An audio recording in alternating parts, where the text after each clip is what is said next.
Pemirsa, Gubernur Bali Wayan Koster meminta PT Pelabuhan Indonesia Pelindo III untuk segera menghentikan reklamasi di kawasan Pelabuhan Benoa seluas 85 hektar. Penghentian reklamasi dikarenakan aktivitas pengurukan wilayah laut itu telah menyebabkan hancurnya ekosistem bakau seluas 17 hektar dan memicu terjadinya sejumlah pelanggaran. Penghentian reklamasi disampaikan Gubernur Bali Wayan Koster dalam surat resmi kepada Direktur Utama Pelindo III yang juga ditembuskan kepada Menteri BUMN, Menteri Lingkungan Hidup dan Kehutanan, Menteri Perhubungan serta Menteri Agraria dan Penataan Ruang.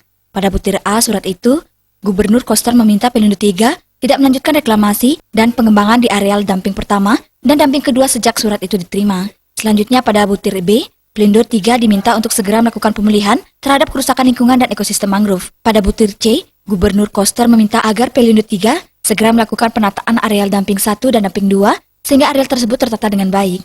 Pada butir C, Gubernur Koster menegaskan sesudah ditata areal tersebut hanya boleh digunakan sebagai ruang terbuka hijau RTH. Pada butir terakhir, D, Gubernur Koster meminta Pelindo III untuk melakukan kaji ulang terhadap rencana induk pengembangan RIP Pelabuhan Benoa agar memperhatikan tatanan yang sesuai dengan visi Nangun Satkerti Loka Bali.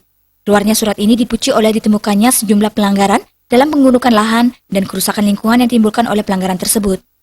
Izin Pak Gub, kenapa baru sekarang ada tindakan ini? Kan dari dulu ini barangnya dibikinnya kan sebelum saya. Pelajari dulu dokumennya biar nggak salah. Ada batas waktu nggak pemulihannya Pak? Sampai kapan? Secepatnya. Mau perpres, mau apa, kalau dia rusak alam ya nggak cocok. Udah ada pelanggarannya ya soalnya. Pak, terkait dengan Saya nanti jelasin kepada Pak Menko. Pak, Jadi boleh itu pengembangan tapi jangan ke situ. Pak.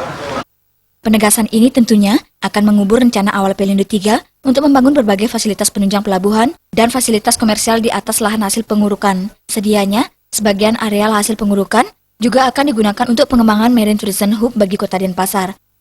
Berdasarkan dokumen, reklamasi yang dilakukan oleh Pelindo III, lahan seluas 85 hektar terdiri atas lokasi damping 1, luas 38 hektar.